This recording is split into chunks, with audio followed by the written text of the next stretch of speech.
Hello everyone, मैं doctor Anjali Srivastava, retired zoology professor from Jamshedpur women university and this is my YouTube channel आदर्शालय।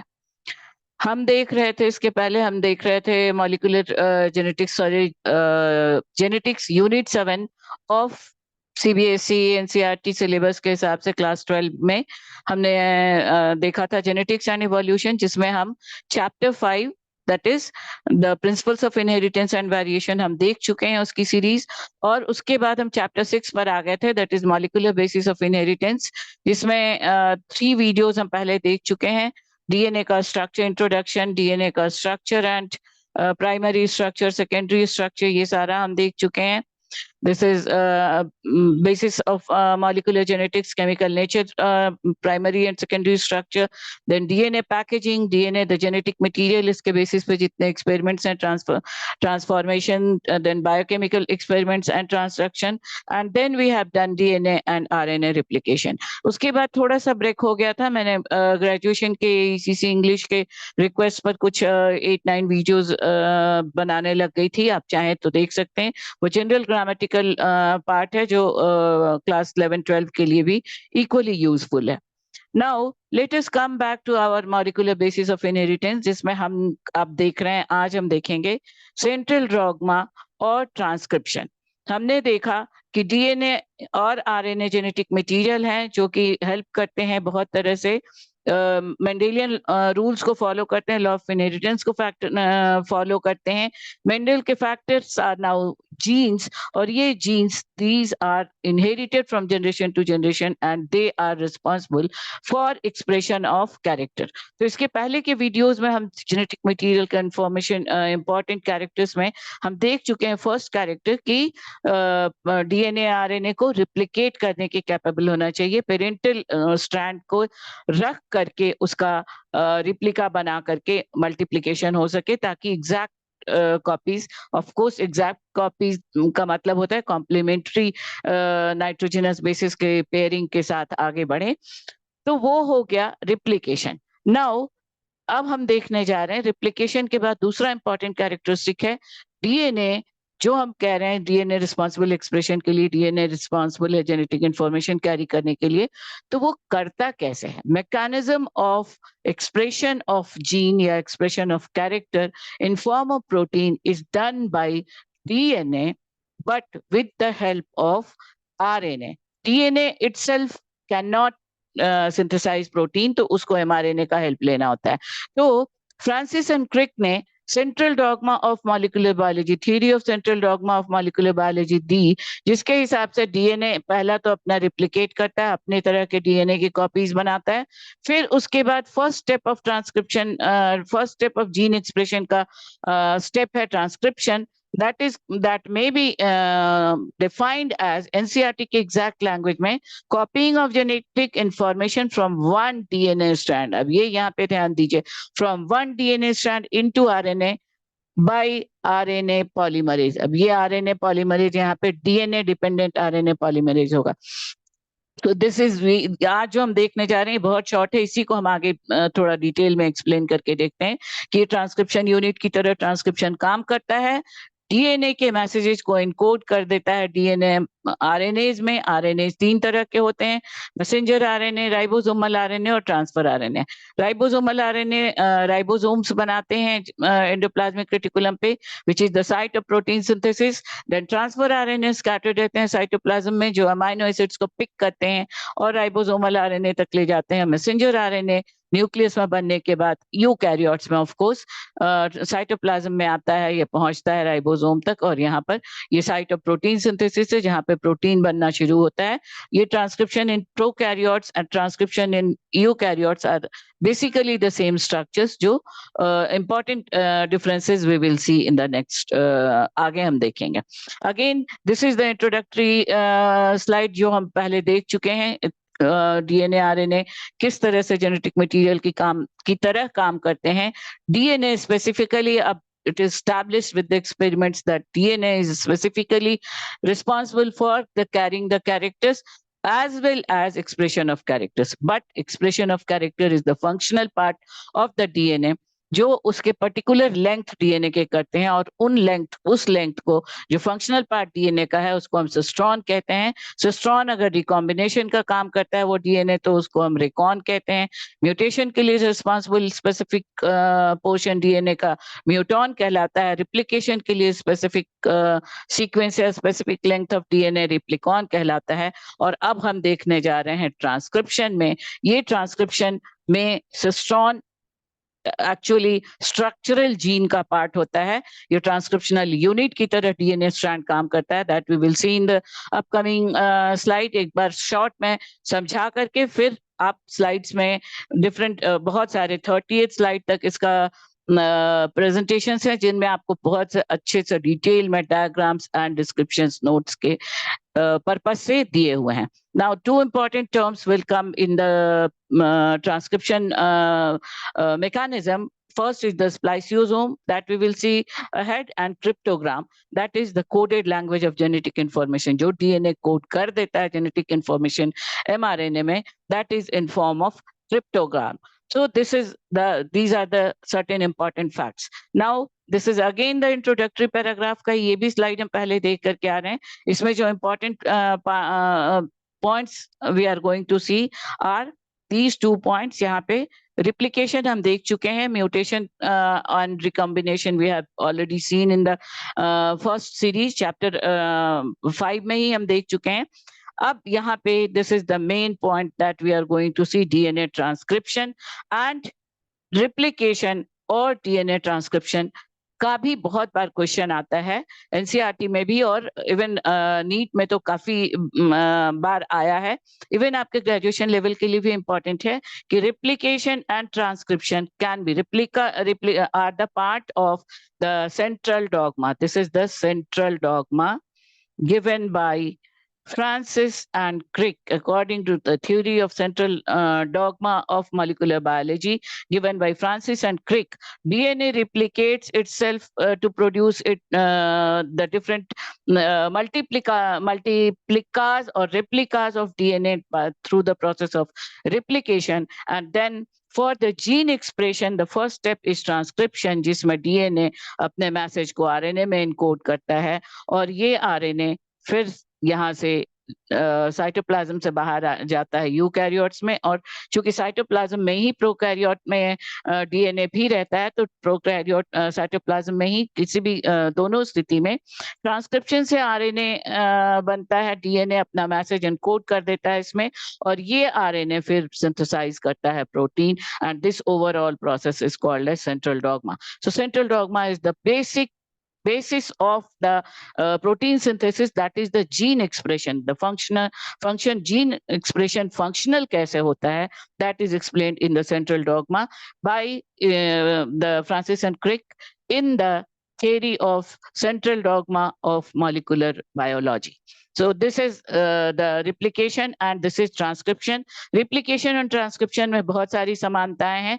replication में भी एक DNA के strands अलग होते हैं, transcription में भी DNA के strands अलग होते हैं। जैसा आप यहाँ पे देख रहे हैं, replication fork यहाँ बनता है, यहाँ transcription fork बनता है, जहाँ से transcription शुरू होता है। दोनों में स्टेजेस सेम होते हैं, इनिशिएशन, elongation एंड टर्मिनेशन। दोनों में पर्टिकुलर टाइप ऑफ एंजाइम्स रहते हैं। रिप्लिकेशन में डीएनए पॉलीमरेज यूज होता है, और जो बेसिक केमिकल रिक्वायरमेंट है, प्रोटीन की रिक्वायरमेंट है, that is an enzyme which is DNA polymerase in case of replication, and DNA dependent, DNA he decide करता है किस तरह का आरएनए पॉलीमरेज बनेगा। इसलिए आरएनए पॉलीमरेज कई तरह के होते हैं। ये आरएनए पॉलीमरेज जो ट्रांसक्रिप्शन के लिए रिस्पॉन्सिबल है, this is DNA dependent RNA polymerase, जो इस पूरे कैरेक्टर को, उस पूरे फंक्शन को, ट्रांसक्रिप्शन के फंक्शन को परफॉर्म करता है। तो दिस इज अनदर सिमिलैरिटी। अगर हम इसको एक साथ कंपेयर करें तो इस तरह से हम देख सकते हैं, ये डायग्रामेटिक रिप्रेजेंटेशन है रिप्लिकेशन के बाद, दो रिप्लिका बने, एग्जैक्टली इस पार्ट का रिप्लिकेशन हुआ और दो रिप्लिका बन गए। जबकि ट्रांसक्रिप्शन में ये दोनों स्ट्रैंड, यहाँ पर भी बबल बना, ये रिप्लिकेशन बबल है, ये ट्रांसक्रिप्शन बबल है, और दोनों स्ट्रैंड यहाँ पर भी अलग होते हैं। बट एक स्ट्रैंड, दोनों में से अब एक स्ट्रैंड पर ध्यान दीजिएगा, इसको हम देखेंगे क्यों एक स्ट्रैंड। ये एक mRNA बनाता है, दिस इज, ये ओरिजिनल स्ट्रैंड है, यहाँ mRNA बनता है, ये mRNA यहाँ बन गया, और इस तरह से ओरिजिनल आफ्टर ट्रांसक्रिप्शन फिर से डीएनए अपने ओरिजिनल फॉर्म में आ जाता है। And this is the overview. यहाँ पर डीएनए बना है, डीएनए से आरएनए बना, आरएनए सेपरेट हुआ, और ये आरएनए फिर अब प्रोटीन की सिंथेसिस करता है। So this is the transcription जिसमें आरएनए बनता है, दिस इज ट्रांसलेशन जिसमें प्रोटीन बनता है। Now for the point wise answers you can consult these tabulations. Now अब इस स्लाइड में हम डीएनए का ट्रांसक्रिप्शन आरएनए के फॉर्म में ओवरऑल व्यू देख लेंगे, और उसके बाद मैं शॉर्ट में स्टेप्स को डिस्क्राइब कर देती हूँ, और उसके बाद बाकी के स्लाइड्स को हम एक बार जल्दी से ओवरव्यू करके देख लेंगे। इंपॉर्टेंट फीचर्स उसमें कुछ एडिशनल हैं। So transcription, let us come to transcription. Transcription in as NCERT language में अगर हम कहें तो exactly this is the copying of genetic information from one DNA strand to, again I have told you, ये one DNA strand पर फिर अब बात आती है, this copying of genetic information from one DNA strand into RNA by RNA polymerase. यहाँ पे RNA का, जैसा हम पहले बता चुके हैं, DNA dependent RNA polymerase it will be. Central dogma हम देख चुके, first point of transcription. Then another point of the molecular biology का थ्योरेटिकल पार्ट जो डिपेंड करता है एक्सप्लेनेशंस पे, that is the GITM, that is the genetic information transfer machinery. That is another very important aspect of molecular biology, जिसमें कुछ बातें बहुत साफ कही गई हैं after the observation, inferences, experiments से, and those should be followed. वहीं उसी के हिसाब से ये कहा गया है कि जेनेटिक इंफॉर्मेशन, डीएनए के जो दो स्ट्रैंड इन्वॉल्व होते हैं, दो स्ट्रैंड इस तरह से, ये अगर हम इसको मान के चलें, डीएनए का स्ट्रैंड जो इन्वॉल्व है ट्रांसक्रिप्शन में, this is the strand to be transcribed. तो इसका दोनों स्ट्रैंड mRNA नहीं बनाएगा, बल्कि, और अब यह सवाल आता है बार बार, mRNA में बोलूंगी, बट दिस इज ट्रांसक्रिप्शन तीनों तरह के mRNAs का होता है। ये हम पहले, सॉरी, फिर mRNA मैंने कहा, तीन तरह के RNAs होते हैं, और डीएनए तीनों तरह का RNAs बनाता है। ये भी हम देख करके आ रहे हैं। राइबोसोमल RNA जो राइबोसोम बनाता है, RNA, दिस इज RNA जो पॉलीमरेज, डीएनए डिपेंडेंट पॉलीमरेज है, वो तीन तरह का होता है, खासतौर से यूकैरियोट्स में। This rRNA is formed by RNAP. RNAP is RNA polymerase. This is rRNA is synthesized by RNAP1. This transfer RNA is synthesized by RNAP3. And this messenger RNA, this is synthesized by RNAP2. This is the basic RNA, जो कि सारा ये linear messenger RNA है, जिसमें DNA का linear strand अपने messages encode करता है। हियर यू आर लुकिंग, इस तरह से मैसेजेस एनकोड कर रहा है इन form of the nitrogenous bases, और यही अब ये जो RNA ट्रांसक्राइब हुआ, दिस इज जो मैसेज को एनकोड करके कैरी करके ले जाएगा, दिस इज मैसेंजर RNA। इसीलिए ट्रांसफर RNA और राइबोसोमल RNA बहुत सिंपली अपना बनते हैं और साइटोप्लाज्म में चले जाते हैं यूकैरियोट्स में, और प्रोकैरियोट्स में तो वो साइटोप्लाज्म में प्रेजेंट ही है। साइमल्टेनियसली ये RNAs बनते जा रहे हैं, और साथ साथ एक और बहुत इंपॉर्टेंट कैरेक्टरिस्टिक आता है प्रोकैरियोट एंड यूकैरियोट के बीच में, कि प्रोकैरियोट्स में एक साथ कई प्रोटीन्स बन सकते हैं, एक साथ RNAs बनते जाते हैं, वो अपना काम करते जाते हैं, क्योंकि ऑलरेडी वो साइटोप्लाज्म में ही प्रेजेंट है वो डीएनए का स्ट्रैंड, जिसे ट्रांसक्राइब या ट्रांसक्राइब करना है RNA को, फिर RNA ट्रांसलेट करेगा। बट यूकैरियोट्स में डीएनए प्रेजेंट होता है इनसाइड द न्यूक्लियस, तो वहां पर बनेगा, वहां से ट्रांसफर होकर के आता है, ट्रांसफर RNA और राइबोसोमल RNA सिंपली आ जाते हैं। मैसेंजर RNA जब बनता है तो प्री मैच्योर या प्रिकर्सर या हेटेरोजेनस न्यूक्लियर आरएनए के फॉर्म में बनता है, और वो हेटेरोजेनस न्यूक्लियर आरएनए फिर से प्रोसेस्ड होता है, उसकी प्रोसेसिंग की जाती है, और ये प्रोसेसिंग हम देखेंगे। So the basic requirements for transcription क्या क्या हो गए? पहला हो गया ट्रांसक्रिप्शन यूनिट। सबसे पहले तो हमने देख लिया कि ये है transcription unit, this is the transcription unit. And another very important thing to note is that DNA का स्ट्रैंड एंटी पैरेलल पोलैरिटी का होता है, ये हम देखते हुए आए हैं। एक strand 3 prime end to 5 prime end की तरफ रन करता है, तो उसका anti parallel strand 5 prime end to 3 prime end की तरफ रन करता है।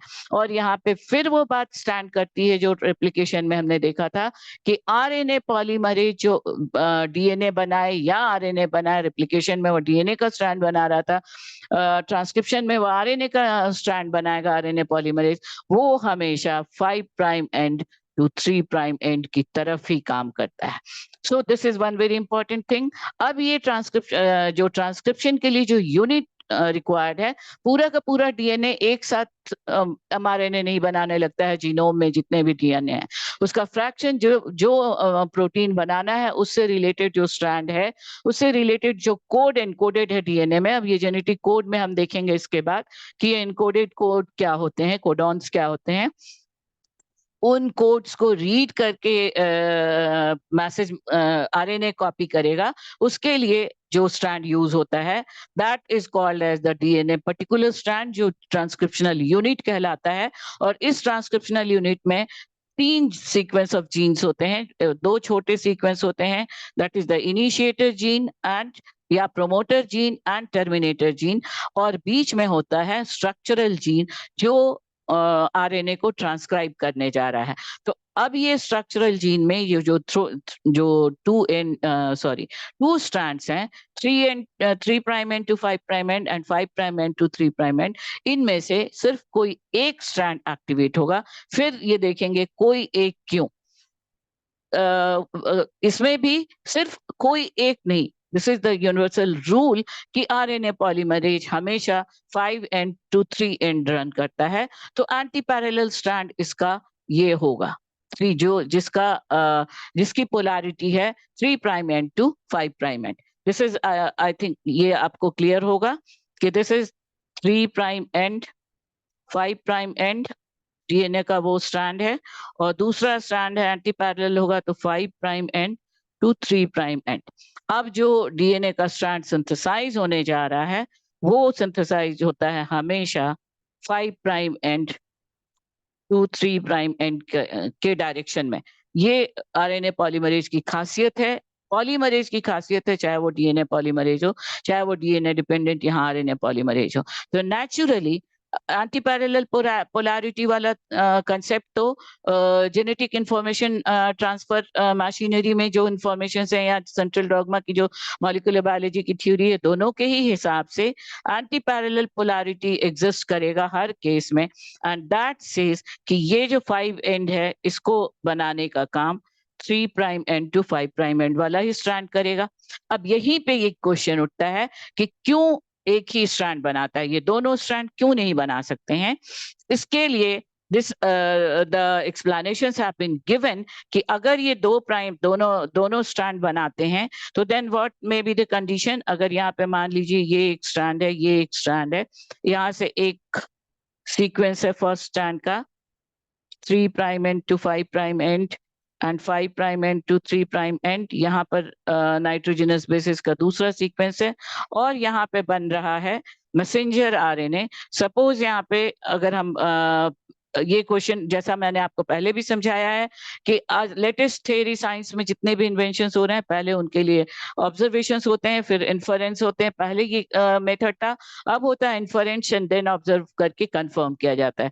तो इन्फरेंसेस लगाए में पहला इन्फर किया गया कि सपोज एक ही स्ट्रैंड नहीं बन के 2 स्ट्रैंड एमआरएनए का बनता है।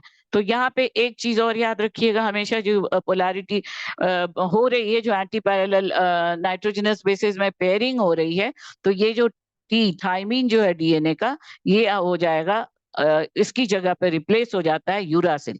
That we have already seen कि डीएनए में जो 4 नाइट्रोजनस बेसिस होते हैं उनमें adenine, thymine, cytosine and guanine होता है डीएनए में, जबकि adenine, uracil, cytosine and guanine होता है आरएनए में। This is already done. So मान लीजिए अब यहाँ पे जो सीक्वेंसिंग होगी ये तो ठीक है, जो यहाँ पे ए है तो यहाँ पे अगर आरएनए है तो यहाँ यू हो गया, बाकी C G C T A, that is normal. तो अब इसका ही कॉम्प्लीमेंट्री स्ट्रैंड और इसका, ये इस स्ट्रैंड का कॉम्प्लीमेंट्री बनेगा, ये इस स्ट्रैंड का कॉम्प्लीमेंट्री बनेगा।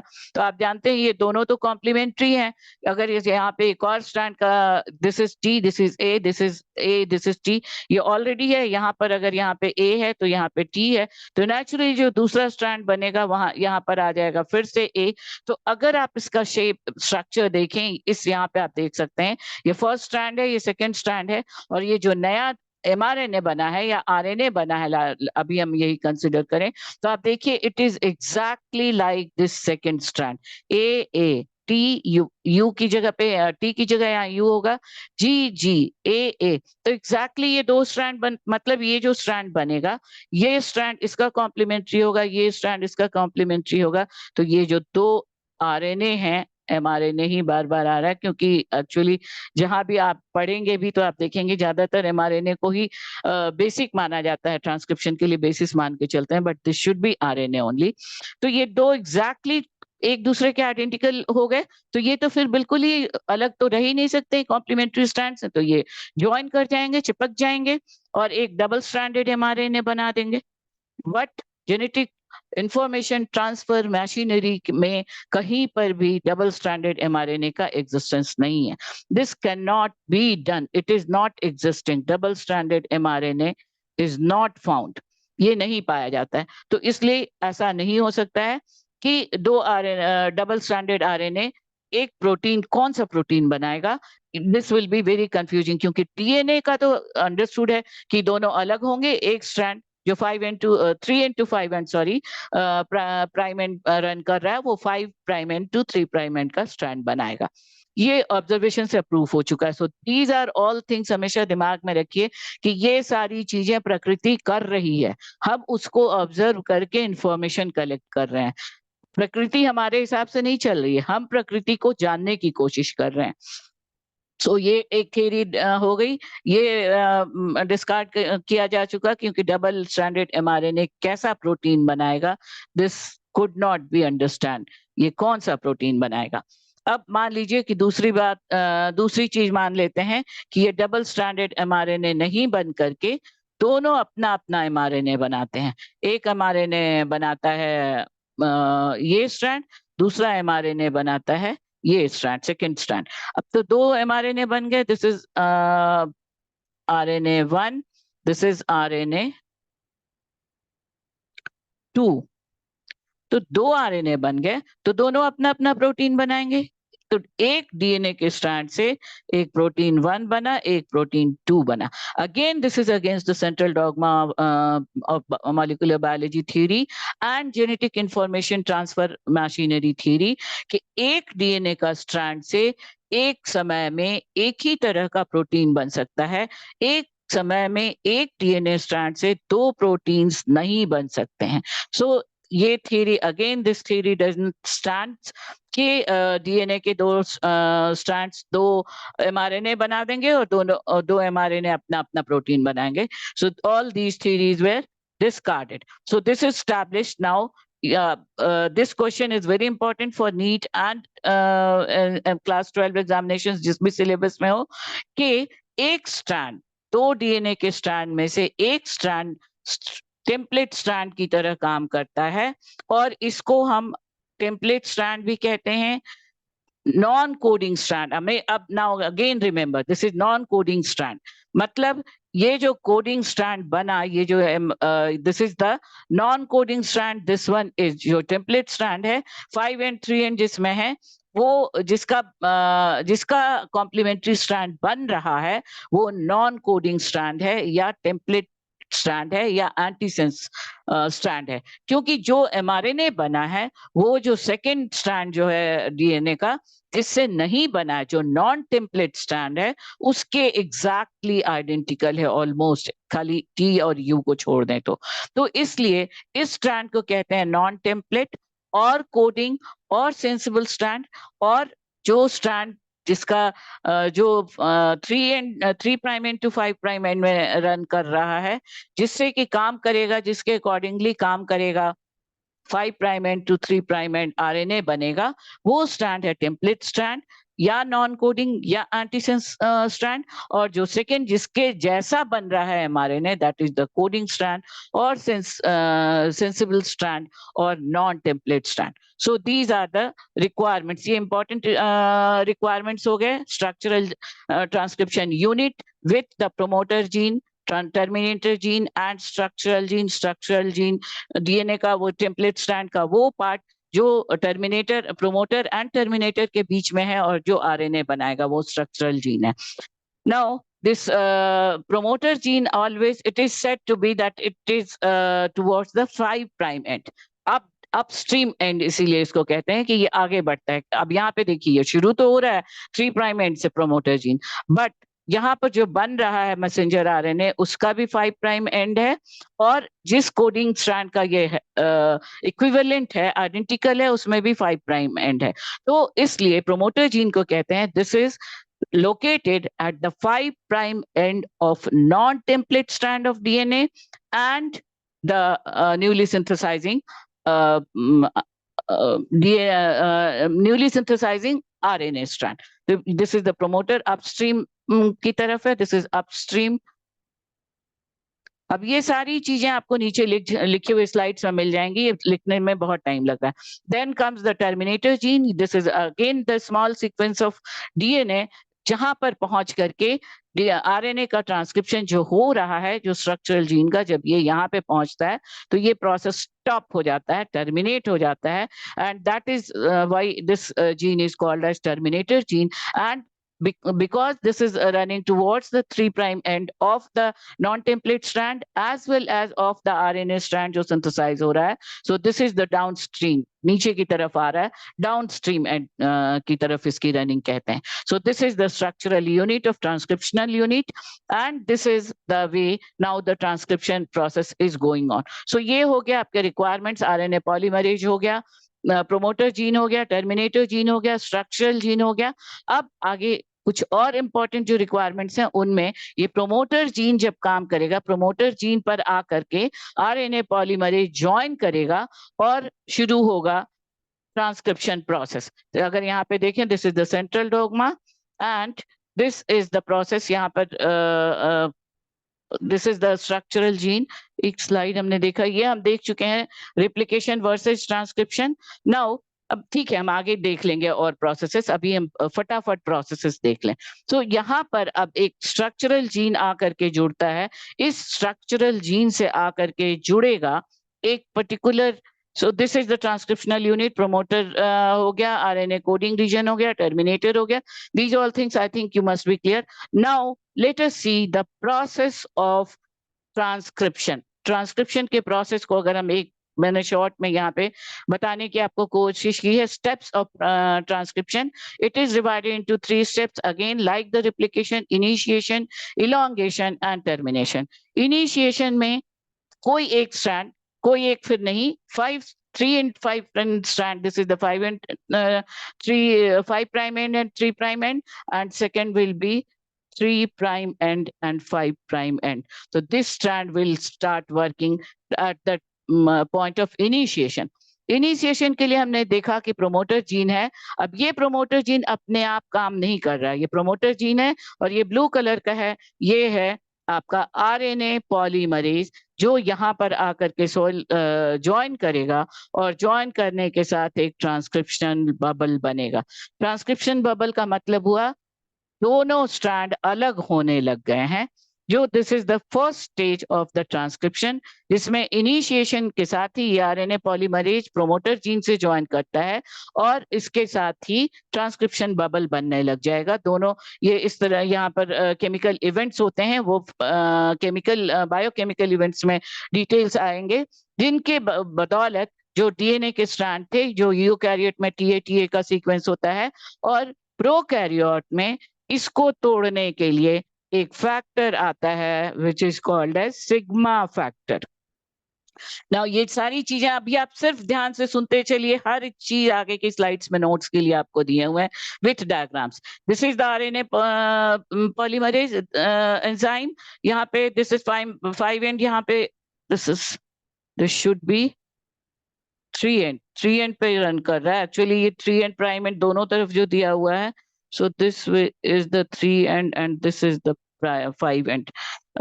ये 3 एंड ऊपर वाला, ये दो स्ट्रैंड को एक साथ हम मान करके चल रहे हैं ना, तो ये ऊपर 3 एंड है, ये 5 एंड है, एंड यहाँ पे 5 एंड 3 एंड होगा। ये एक पूरा डीएनए स्ट्रैंड है, इसके दो स्ट्रैंड है। अब ये खुल गया है, खुल के ट्रांसक्रिप्शन बबल तो बन गया है, पर ट्रांसक्रिप्शन बबल बनने के बावजूद ये प्रोसेस अभी शुरुआत नहीं हुई है। आरएनए पॉलीमरेज अभी यहाँ पे जुड़ गया है, इस जोड़ करके इसने बबल बना दिया है, पर अभी एमआरएनए की सिंथेसिस शुरू नहीं हुई है। उसके लिए प्रोकैरियोट में एक फैक्टर आकर के जुड़ता है इस आरएनए पॉलीमरेज से, and that factor is called as sigma factor. जैसे ही ये सिग्मा फैक्टर आकर के जुड़ा आरएनए पॉलीमरेज से, ये ट्रांसक्रिप्शन बबल एक्सटेंड होने लगता है पीछे की तरफ, और जैसा जिपिंग एंड अनजिपिंग हमने देखा था रिप्लिकेशन में, रिप्लिकेशन बबल बढ़ रहा है, उसी तरह से यहाँ ट्रांसक्रिप्शन बबल बढ़ेगा। एंड अब हम पहले प्रोकैरियोट का सिस्टम देख लेते हैं, फिर हम यूकैरियोट में डिफरेंसेस थोड़े अलग से डिस्कस कर लेंगे। जैसे ही सिग्मा फैक्टर जुड़ा, यहाँ पर अब ये प्रोसेस, ट्रांसक्रिप्शन का प्रोसेस यहाँ स्टार्ट होता है। ये ब्लू कलर से नया एमआरएनए बनना शुरू होता है यहाँ पर, और ये जो सिग्मा फैक्टर है ये डिसोसिएट हो जाता है, ये फिर से वापस अपनी जगह पे चला आता है और फर्दर हेल्प करेगा फर्दर ट्रांसक्रिप्शन में।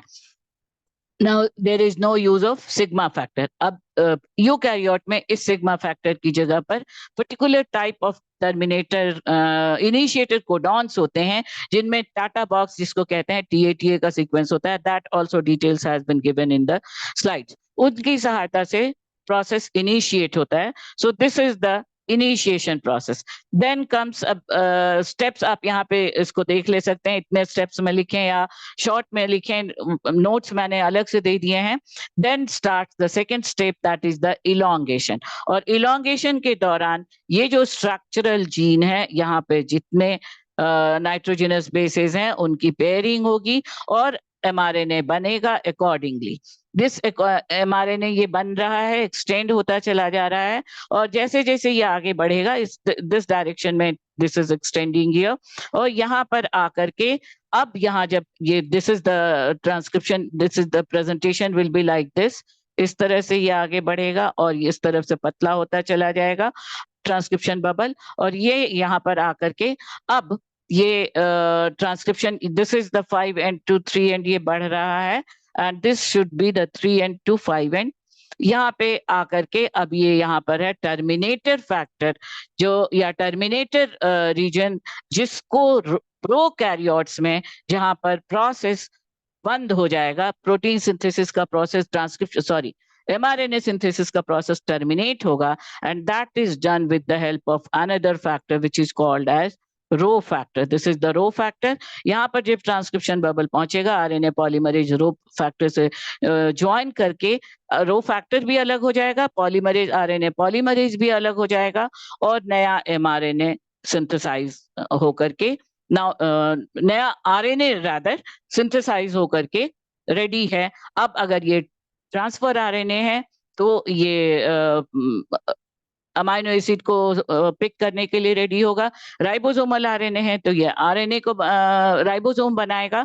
तो राइबोसोमल आरएनए के जो फॉर्म्स होते हैं वो होते हैं 28S, 18S एंड 5.8S। ये भी आगे के स्लाइड्स में लिखा हुआ है, दिया हुआ है, it is mentioned over here, it is already हमने मेंशन कर दिया है कि ये है राइबोसोमल आरएनए के types 28S, 18S and 5.8S, जबकि आरएनए पी बनाता है मैसेंजर आरएनए, जो कि जब बंद करके निकलता है तो ये हेट्रोजीनस न्यूक्लियर आरएनए या प्रीमेच्योर आरएनए या प्रिकर्सर आरएनए कहलाता है।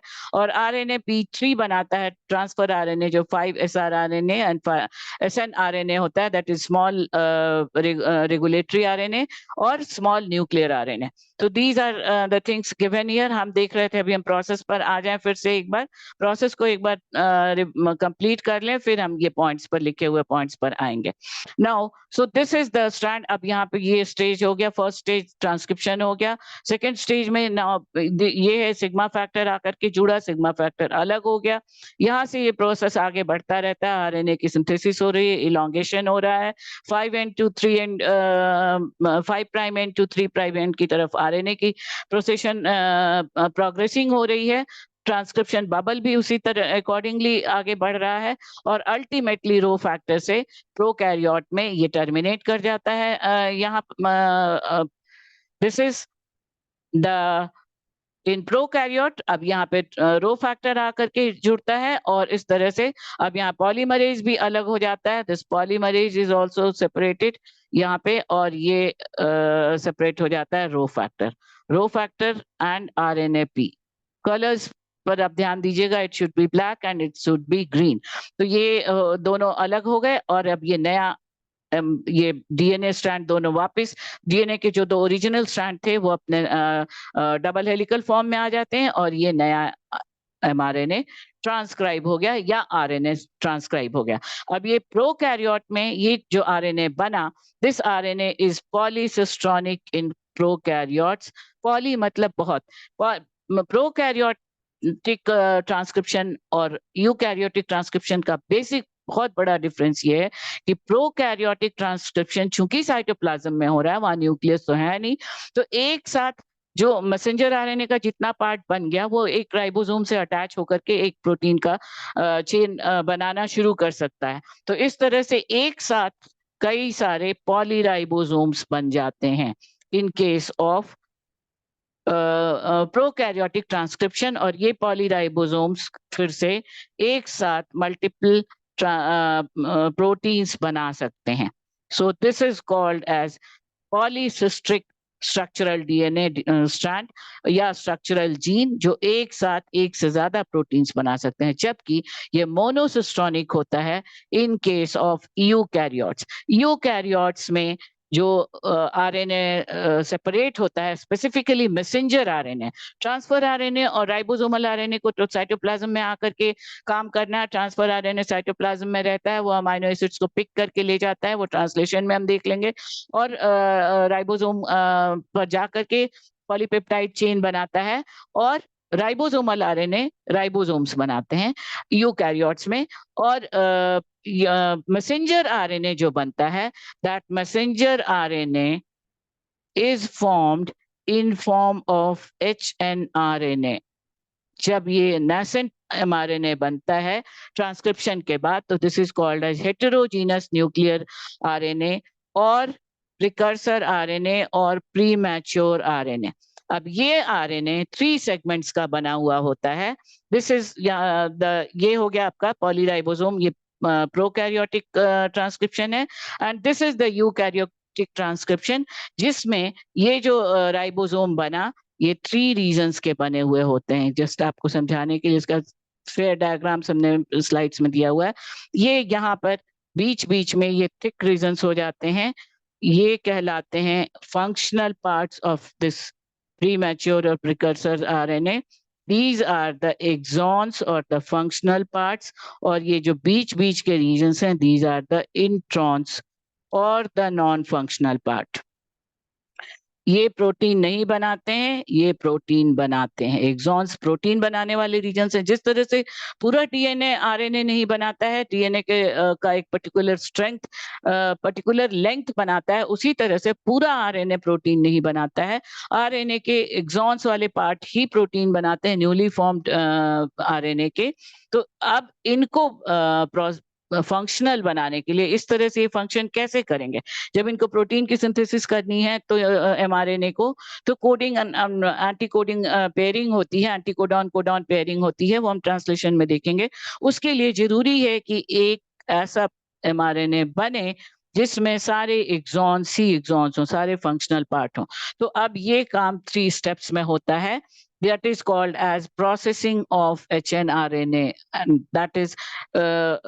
that mechanism again involves 3 steps: splicing, capping and telling. सबसे पहले होते हैं सबसे पहले किया जाता है, बल्कि साइमल्टेनियसली ये चलते हैं, ये बीच बीच के जो इंट्रॉन्स है इनको काट करके अलग कर दिया जाता है बाय द एंजाइम एंडोन्यूक्लियेज। अब ये चीज खूब अच्छे से समझिए, एंडोन्यूक्लियेज एंजाइम्स काटने का काम करते हैं, और एक्सॉन्स को जोड़ने के लिए लाइगेज एंजाइम्स होते हैं, लाइगेज एंजाइम्स जोड़ते हैं। बट जो यूनिट्स जुड़ेंगे, उन यूनिट्स इस इंट्रॉन को का ही पोर्शन अलग हो, ये डिसाइड करता है, जो हमने पहले देखा था, जो राइबोसोमल आरएनए 2 टाइप्स के थे, जिसमें एक था स्मॉल न्यूक्लियर आरएनए और दूसरा था स्मॉल रेगुलेटरी आरएनए। तो small nuclear RNA SNRNA plus introns की एक सब यूनिट बनती है जिसको कहते हैं स्प्लाइसियोसोम। इस तरह का स्प्लाइसियोसोम बनता है, और ये SNRNA काट देता है इस पोर्शन को, इंट्रॉन को अलग कर देता है with the help of endonuclease, और उसके बाद ये जो एक्सॉन बनते हैं, ये एक्सॉन लाइगेज से जुड़ करके इस तरह से अब ये फंक्शनल mRNA है। Now this is ready to move to the move through the nuclear membrane या न्यूक्लियर पोर से बाहर आकर के साइटोप्लाज्म में आता है, और अब ये जाकर के राइबोसोम पर अटैच होता है वहां पे फैसेट में। एंड नाउ एक और चीज जो आपके एनसीईआरटी में स्पेसिफिकली नहीं है, बट यू शुड नो, ये जो हम लोग बार बार एस की बात कर रहे हैं, 58S और 18S, 5.8S, 18S, 28S, तो ये आई होप कि आपको आपको याद होगा कि यूकैरियोट्स में 80S का राइबोसोम होता है और प्रोकैरियोट में 70S का होता है। तो ये S है क्या? This S is the Svedberg's unit, जो कि सेडिमेंटेशन रेट पे, जब इसका सेडिमेंटेशन सेंट्रीफ्यूग करके सेडिमेंटेशन करता है, जो पार्टिकल्स वो किस रेट पर सेडिमेंट होते हैं, उस रेट को कहते हैं स्वेटबर्ग यूनिट। स्वेटबर्ग ने इसको ऑब्जर्व किया था, इसलिए इसको स्वेटबर्ग यूनिट कहते हैं। So with this ends the process of transcription in prokaryotes and eukaryotes as a whole. अब यस, थोड़ा सा और रह गया, स्प्लाइसिंग तो हो गया SNRNA और स्प्लाइसियोसोम और एंडोन्यूक्लियस के साथ की सहायता से। नाउ कैपिंग के लिए जो 5 प्राइम एंड है आरएनए का, दिस एंड पर यहाँ पे कैपिंग की जाती है। इसको आप इस तरह से भी याद कर सकते हैं कि 5th is upper grade and 3rd is lower grade. तो अपस्ट्रीम 5th ग्रेड पर की तरफ कैपिंग की जाती है, एक टोपी लगाई जाती है जिसको आप कह सकते हैं, and that is done bye methyl guanosine triphosphate, MGPPP। This is doing the capping. यहाँ पे कैपिंग हो रही है, this tailing is for here. This यहाँ पे कंफ्यूज थोड़ा लिखने में, इसीलिए आप ये सिर्फ यहाँ पे समझिए, इसको आप कॉपी नहीं कीजिएगा, डायग्राम्स आपके नोट्स के लिए एकदम अलग से दिए हुए हैं। This is methyl GPP, that is MGPPP, और methyl guanosine triphosphate is doing the capping at the 5 prime end, and at the 3 prime end, this is the 3 prime end, यहाँ पर टेलिंग होती है। This tailing is also called as adenylation, polyadenylation या adenylation कहते हैं। यहाँ पर a adenosine के रेसिड्यूज ऑफ एडेनाइलेट या एडेनोसाइन के ए 200 to 300 रेसिड्यूज एक साथ टेल की तरह एक लंबा पूंछ लगा देते हैं एंड में, और इस तरह से फाइनली ये mRNA जब बनता है, नेसेंट mRNA, तो उसका ये शेप होता है। This is the 5 and with capping of MGPP, and this is the pro polyadenyl tail, and this is the structural part जो protein की coding करेगा. So with this ends the process of mechanism of transcription and transcriptional units. It's अब in representations में this is the definition of transcription. ये सारे अब आगे के जितने up to 30 slides में again you can take all these slides जिसमें these are the steps, और दो slides में मैंने steps भी दिए हुए हैं. अगर आपको ज्यादा जरूरत लगे एक एक step को समझने की जरूरत हो तो this is the steps in the transcription process, then processing of the transcription process, ये पूरा डिटेल में दिया हुआ है. अगर आपको कंफर्टेबल लगे तो इसको भी आप कंसिडर कर सकती हैं, अदरवाइज यहाँ से शुरू होते हैं. Now this is the printed part जो आपके नोट्स के लिए है, प्रोकैरियोट एंड यूकैरियोट में क्या क्या रिक्वायरमेंट्स हैं. Then the last part is the cryptogram. ये सारे representations हैं, initiation, elongation and termination. Then transcription and translation तो ये हम बाद में देखेंगे prokaryote में कैसे होता है, eukaryotes में कैसे होता है. Now the another very important fact, these are the points you can take from here. Another very important part जो कि पॉइंट में एक बार हम देख लें, प्रोकैरियोटिक एंड यूकैरियोटिक ट्रांसक्रिप्शन के डिफरेंसेस क्या क्या हैं. ऑकर्स इन प्रोकैरियोट में साइटोप्लाज्म में होता है, यूकैरियोट में न्यूक्लियस में होता है. कपल ट्रांसक्रिप्शन एंड ट्रांसलेशन जैसा मैंने आपको बताया, प्रोकैरियोट्स में बैक्टीरिया में ट्रांसक्रिप्शन और translation simultaneously side by side चल सकते हैं. There is no coupling of transcription and translation, no definite phase of occurrence. Prokaryotes में किसी फिक्स फेज में ट्रांसक्रिप्शन होगा, ऐसा फिक्स फेज नहीं है, जबकि यूकैरियोट में सेल साइकिल के G1 और G2 फेज में ही, ग्रोथ फेज में ही ट्रांसक्रिप्शन होता है और सिंथेटिक फेज में रिप्लिकेशन होता है. A single RNA synthesizes mRNA, tRNA and rRNA. एक ही RNA पॉलीमरेज DNA डिपेंडेंट एक ही RNA पॉलीमरेज बनाएगा. प्रोकैरियोट में तीनों तरह के RNA, जबकि RNAP1, 2 and 3 synthesizes rRNA, mRNA and tRNA. This we have seen one RNAP1 बनाता है rRNA, 2 बनाता है mRNA, 3 बनाता है tRNA. कोई इनिशिएशन फैक्टर रिक्वायर्ड नहीं है. अब यहाँ ये आपको याद करना होगा, ये initiation factors, this if you remember, आपके ये एनसीईआरटी में नहीं लिखा हुआ है, स्पेसिफिक प्रोटीन सिर्फ लिखा हुआ है. That is called as TA box और टाटा बॉक्स, जिसमें इसको अगर एप्लीकेशन के समय भी हमने देखा था, TA के बीच की बॉन्डिंग कमजोर होती है, जिसको ब्रेक करना आसान होता है, डबल बॉन्ड होता है, तो वहां से शुरू होता है initiation in case of eukaryotes. Then this is polycystronic in prokaryote, monocystronic in eukaryote. So these are the factors. Now these are the slides. इसमें आप देख सकते हैं ये different sites से लिए हुए हैं. ये आपके notes के लिए हैं. अब ये -10, माइनस, प्लस, ये सारे साइंस का क्या मतलब है? If you are interested, NCERT में तो नहीं है, but NEET में जरूर रिक्वायर्ड होगा. जो इनिशिएशन के पहले के जो फैक्टर्स हैं उनको माइनस से डिनोट करते हैं, बाद के फैक्टर्स को प्लस से डिनोट करते हैं. -10 +35 के तरह के सिग्नल्स हैं, उनका क्या मतलब है? ये सारे फैक्टर्स किस, this is the RNA factor, RNAP and RHO factor termination में रिलीज हो जाते हैं. This is the elongation process. This is the elongation process in prokaryotes. Then in eukaryote, ये अच्छा ट्रांसक्रिप्शन में हमने देखा था. इन जनरल हम यही जानते हैं कि रो फैक्टर हेल्प करता है इन प्रोकैरियोट्स टर्मिनेशन में, बट कुछ फॉर्म्स में प्रोकैरियोट्स में ही RH या रो फैक्टर इंडिपेंडेंट टर्मिनेशन भी होता है, जहां पर एक हेयर पिन की तरह का स्ट्रक्चर बन करके ये प्रोसेस सीज होता है. Now then what happens in prokaryotes, ये जो हमने देखा था, पॉलीराइबोसोम यहाँ पे बन रहे हैं. एक RNA पर एक साथ बहुत सारे राइबोसोम अटैच होकर के प्रोटीन की सिंथेसिस साथ साथ चल रहा है. So these are the descriptions. ये है eukaryote में splicing, capping and tailing. In details it has been given here. So you can take, now this is the again the your for your notes, and ये Francis Crick में है.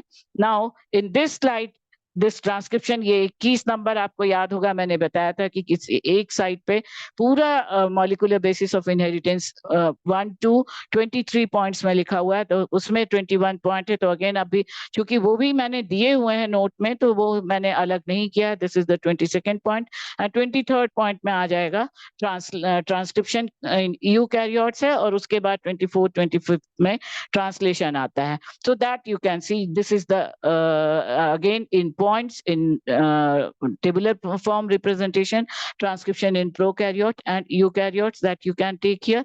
And now this is the overall process of transcription from any one side, पूरा transcription process।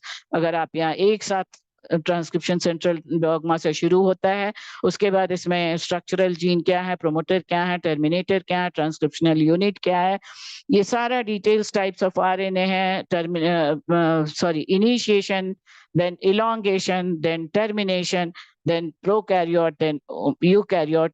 All the details are given here for at one place, and certain solved question up. Now if the given sequence of coding strand is this, what will be the sequence of transcribed RNA? इस तरह के questions आ सकते हैं। एक solution यहाँ पे दिया हुआ है, इस तरह से आप अपनी प्रैक्टिस कर सकते हैं। सो विद दिस एंड्स, अब इसके बाद ट्रांसलेशन शुरू होगा। अगले वीडियो में हम देखेंगे genetic code and translation. So do like, share and subscribe the channel if you like it. अपने comments लिखिए।